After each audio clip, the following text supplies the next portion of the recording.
आज की इस वीडियो में हम लोग एक बहुत ही इंपॉर्टेंट टाइप का कैलकुलेशन करने वाले हैं और इस कैलकुलेशन का सबसे मेन पार्ट है ये एक्सपोनेंट 1/3 को सॉल्व करना। तो ये एक्सपोनेंट 1/3 को सॉल्व करने से पहले हम लोग जो ये ब्रैकेट में लिखा हुआ है इसको सिंप्लीफाई कर लेते हैं। तो सबसे पहले आप यहाँ पर देखिए, यहाँ पर है 6.022। अगर हम लोग 6.022 को लेकर आगे कैलकुलेशन को बढ़ाएंगे तो ये काफी ज्यादा लेंदी हो जाएगा। तो इसको थोड़ा सा शॉर्ट करने के लिए हम लोग 6.022 को लगभग 6 के बराबर मानकर 6.022 की बजाय यहाँ पर 6 लिखकर कैलकुलेशन को आगे बढ़ा लेते हैं। यहाँ पर हम थोड़ा सा अप्रोक्सीमेशन कर रहे हैं, तो 6.022 की जगह पे हमने यहाँ पर 6 लिख लिया।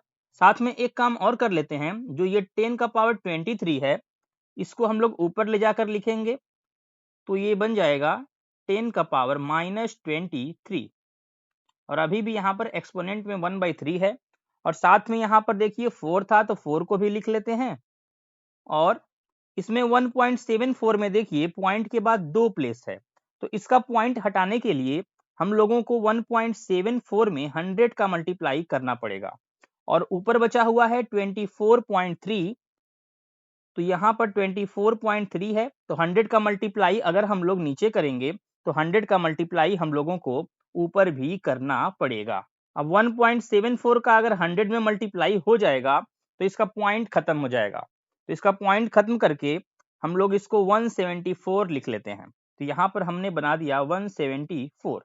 और जो ये 24.3 है इसमें देखिए पॉइंट के बाद केवल एक ही प्लेस है, तो 100 में से एक जीरो का इस्तेमाल करके ये पॉइंट खत्म हो जाएगा। यहाँ पर हम इरेज करके 24.3 को 243 कर लेते हैं, पॉइंट गायब हो गया। और पॉइंट गायब कैसे होगा, ये 100 में से एक जीरो भी यहाँ से खत्म हो जाएगा। 24.3 में 10 का मल्टीप्लाई होके एक 10 वहां से गायब हो गया और अभी भी यहाँ पर 10 बचा हुआ है। अब ये 10 का पावर यहाँ पे 1 है और यहाँ पर है 10 का पावर -23। तो दोनों को अगर एक में मिला लेते हैं तो ये बन जाएगा 10 का पावर -22। तो इसको हम लिख लेते हैं 10 का पावर -22। अब थोड़ा यहाँ पर कैंसिल वगैरह कर लेते हैं, तो ये जो 4 है वो 2 से कैंसिल हो रहा है और जो ये 6 है ये 2 से कैंसिल हो रहा है, यहाँ पर 3 आ जाएगा। अब 3 से 243 को कैंसिल कर लेते हैं तो यहाँ पर 81 आ जाएगा। अब 2 से अगर 174 को कैंसिल किया जाए तो यहाँ पर 87 आ जाएगा। अब यहाँ पर बचा हुआ है 81 और यहाँ पे 87, तो इनको 3 से कैंसिल कर सकते हैं। 3 से कैंसिल करेंगे दोनों को, तो यहाँ पर 81 जब कैंसिल होगा तो 27 बचेगा और 87 जब कैंसिल होगा तो यहाँ पर 2 से 3 टाइम्स में हो गया 6, 2 बचेगा और 9 से 3 टाइम्स में 27, तो नीचे हो गया 29। तो फाइनली हमारे पास है 27 इंटू 10 टू दी पावर -22 और यहाँ पर है 29 और यहाँ पर एक्सपोनेंट है 1/3। अब यहाँ पर 10 का पावर -22 है और एक्सपोनेंट में है 1/3, तो यहाँ पर इजिली सॉल्व करने के लिए हमको क्या करना पड़ेगा, जो ये 10 की पावर में नंबर है -22, यहाँ पर कोई एक ऐसा नंबर बनाते हैं जो कि 3 से कटने वाला हो। तो 22 के करीब में 21 3 से कटने वाला नंबर होता है, तो एक काम करते हैं थोड़ा सा एडजस्टमेंट कर लेते हैं और 10 पावर -22 को -21 अलग कर लेते हैं और 10 पावर -1 को अलग कर लेते हैं और नीचे यहाँ पर 29 अभी भी बचा हुआ है। इसके बाद आप 27 को 29 से डिवाइड कर लीजिए। तो हम यहाँ पर डिवाइड करके लिख देते हैं। उम्मीद करते हैं कि आपको डिवाइड करने में यहाँ पर कोई भी दिक्कत नहीं होगा। जब 27 को 29 से डिवाइड करेंगे तो लगभग 0.93 आने वाला है और पहले से यहाँ पर 10 टू द पावर -1 था, इसको भी लिख लेते हैं 10 टू द पावर -1 और 10 टू द पावर -21 को भी लिख लेते हैं। अब जो ये 10 टू द पावर -1 है इसको 0.93 में मल्टीप्लाई कर लेते हैं, दोनों को एक साथ शामिल कर लेते हैं। तो ये जो पॉइंट आप देख रहे हैं एक प्लेस और लेफ्ट में चला जाएगा, ये हो जाएगा 0.093 10 टू द पावर -21 और एक्सपोनेंट है 1/3। अब आपको पता होना चाहिए कि अगर कोई भी दो नंबर का ऐसे मल्टीप्लाई हो रहा है और दोनों का होल पावर यहाँ पर मान लीजिए m है, तो m को हम दोनों के साथ अलग अलग कर सकते हैं। इसको a to the power m into b to the power m लिख सकते हैं। तो सेम ऐसे ही यहाँ पर जो ये 1/3 है इसको हम 10⁻⁻21 के साथ अलग कर लेते हैं और 0.093 के साथ अलग कर लेते हैं। ये कुछ ऐसा बन जाएगा 0.093 और यहाँ पे है 1/3 और साथ में 10⁻⁻21 और पावर में 1/3। अब आपको पता होना चाहिए एक्सपोनेंट का एक प्रॉपर्टी और होता है, अगर a⁻m है और फिर पूरे का पावर n है तो m और n का मल्टीप्लाई हो जाता है। तो ऐसे ही यहाँ पर -21 और 1/3 का मल्टीप्लाई हो जाएगा। तो जब -21 और 1/3 का मल्टीप्लाई होगा तो 3 से 21 कट जाएगा 7 बार में, तो यहाँ पर बचेगा 10⁻⁻7। 0.093 यहाँ पर है 1/3 और ये बन जाएगा 10⁻⁻7। अब देखिए इस कैलकुलेशन का सबसे मेन पार्ट है ये जो एक्सपोनेंट है 1/3 सॉल्व करना। तो इसको हम नेक्स्ट पेज पर लिखकर आपको सॉल्व करके बताते हैं।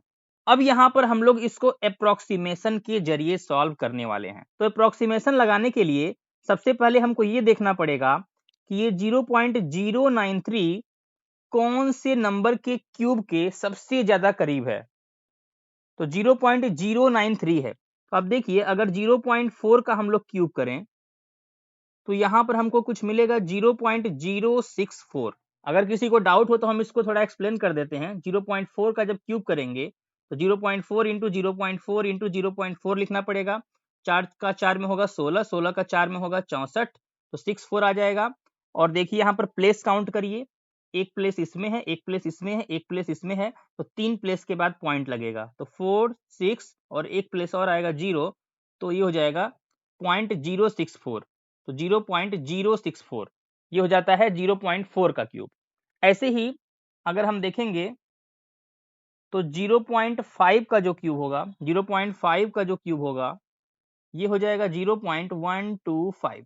और जो नंबर यहाँ पर है 0.093 जिसका हमको निकालना है, ये 0.093, ये जो नंबर है वो 0.064 और 0.125 के बीच में पड़ेगा। दोनों के बीच में ये लाई कर रहा है। तो अब यहाँ पर चेक कर लेते हैं कि 0.093 0.064 के ज्यादा करीब है या 0.125 के ज्यादा करीब है। तो आप देखेंगे 0.093 और 0.064, तो इन दोनों का जो डिफरेंस है 13 में से 4 जाएगा 9 और यहाँ पर 8 में से 6 जाएगा 2, तो 0.029 का डिफरेंस है। और अगर 0.125 और 0.093 का अगर डिफरेंस देखेंगे तो 5 में से 3 जाएगा 2, 12 में से 9 जाएगा 3, यानी कि 0.032 का डिफरेंस है। तो 0.029 और 0.032 में बहुत ज्यादा डिफरेंस देखने को नहीं मिल रहा है। आप चाहें तो इस प्रॉब्लम को 0.4 के क्यूब के हेल्प से सॉल्व कर सकते हैं या फिर आप इसको 0.5 के हेल्प से सॉल्व कर सकते हैं। तो हम यहाँ पर सेलेक्ट कर रहे हैं 0.04 के क्यूब को, क्योंकि जो 0.093 है वो 0.4 के क्यूब से सबसे ज्यादा करीब है। अब देखिए यहाँ पर अप्रोक्सीमेशन कैसे लगाते हैं। तो सबसे पहले हमको क्या करना है, हमको उस नंबर को लिखना है, उस नंबर को हमको लिखना है जिसका क्यूब 0.093 के करीब है, यानी कि 0.4 को। तो 0.4 को लिख लेंगे। अब देखिए जो 0.093 है वो 0.4 के क्यूब से ज्यादा है। जब ये ज्यादा है तो हम लोग यहाँ पर अब 0.4 के बाद प्लस का इस्तेमाल करेंगे, यहाँ पर प्लस का साइन लगाएंगे। अगर हम लोग 0.5 वाले क्यूब से किए होते तो उसका था 0.125, तो अगर इससे किए होते तो यहाँ पर 0.5 लिखते। और देखिए कि 0.093 0.5 के क्यूब से कम है, तो अगर इसके इस्तेमाल से करते तो यहाँ पर माइनस लगाते, यानी कि 0.5 के बाद हमको माइनस लिखना पड़ता। उम्मीद करते हैं कि आप ये समझ रहे होंगे, क्योंकि 0.093 0.4 के क्यूब से ज्यादा है, तो ज्यादा है तो 0.4 से ये ज्यादा ही आने वाला है। तो 0.4 को हम लोग पहले यहाँ पर लिखेंगे और उसके बाद प्लस लगा देंगे। इसके बाद 0.093 और 0.064 दोनों के बीच का डिफरेंस देखते हैं। तो अभी हमने डिफरेंस निकाला था, 0.093 में से अगर 0.064 को सब्ट्रैक्ट करते हैं तो हमको देखने को मिलता है 0.029। तो यहाँ पर 0.029 को हम लोग लिख लेंगे। अब इसके बाद इसमें मल्टीप्लाई करेंगे इस 0.4 का जो नंबर यहाँ पर लिखे रहेंगे उसका मल्टीप्लाई कर देंगे, यानी 0.4 का मल्टीप्लाई कर देंगे और फिर इसको डिवाइड में लिखेंगे। अब यहाँ पर आपको 3 लिख देना है, यहाँ पर क्या लिखना है 3 लिख देना है और उसके बाद मल्टीप्लाई करना है 0.4 के क्यूब से। तो 0.4 का जो क्यूब था वो था 0.064। अब इसके बाद कुछ नहीं करना है, आप इसको सॉल्व कर लीजिए। इसको सॉल्व करने के बाद जो भी आंसर आएगा वही आपका फाइनल आंसर होगा। तो इसको सॉल्व करने के लिए 0.029 और 0.064 इन दोनों को देखिए, तो पॉइंट के बाद दोनों के पास 3 प्लेस है, तो अगर 1000 का मल्टीप्लाई ऊपर नीचे कर देंगे तो दोनों का पॉइंट एक साथ गायब हो जाएगा। तो इसको हम लोग लिख सकते हैं 29 multiplied by 0.4 divided by 3 into 64। अब एक काम करते हैं, 0.4 का ये पॉइंट हटा लेते हैं, तो ऊपर नीचे 10 का मल्टीप्लाई कर लेते हैं। तो 10 का मल्टीप्लाई जैसे ही करेंगे तो 0.4 बन जाएगा 4, यहाँ पे आ जाएगा 4 और नीचे 10 एक्स्ट्रा आ जाएगा। अब 4 से अगर 64 को काटेंगे तो आ जाएगा 16। तो यहाँ पे हो गया कुछ 0.4 प्लस 29 और 3 एंड 16 का अगर मल्टीप्लाई कर देते हैं तो यहाँ पर हमको देखने को मिलेगा 48 और साथ में 10 भी है। अब 29 को डिवाइड कर देते हैं 48 से, तो यहाँ पर देखने को मिलेगा 0.60 और अभी भी यहाँ पर 10 बचा हुआ है, तो 10 को यहाँ पर नीचे लिख लेते हैं। तो 0.4, अब 0.6 को अगर 10 से डिवाइड करते हैं तो ये पॉइंट इधर चला जाएगा एक प्लेस, ये हो जाएगा 0.06। अब लास्ट में ये पॉइंट के बाद वाला 0 आप लगाइए चाहे न लगाइए, कोई दिक्कत वाली बात नहीं है। इसके बाद हम 0.4 और 0.06 को ऐड कर लेंगे तो ये आ जाएगा 0.46।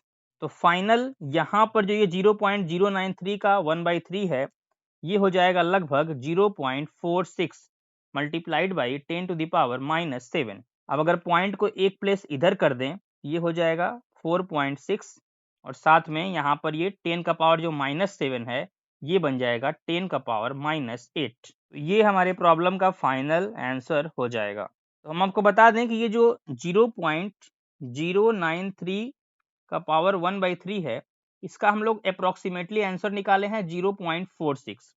और अगर आप 0.093 के पावर 1/3 को अगर इसको कैलकुलेटर से आप सॉल्व करते हैं तो आपको 0.453 देखने को मिलता है। अगर हम ये तीसरा प्लेस हटा दें तो आप देखिए यहाँ पर 0.45 देखने को मिलता है और जो हमारा अप्रोक्सीमेशन वाला आंसर था वो था 0.46 और ये दोनों काफी ज्यादा क्लोज हैं। तो इस तरह के प्रॉब्लम जिसमें एक्सपोनेंट में 1/3 हो उसको अप्रोक्सीमेशन के जरिए इस तरीके से आप आसानी से सॉल्व कर सकते हैं। उम्मीद करते हैं कि आज के इस वीडियो से आपको काफी कुछ सीखने को मिला होगा। अब हम चाहेंगे कि आप 0.048 टू द पावर 1/3 का आंसर नीचे कमेंट सेक्शन में बताएं।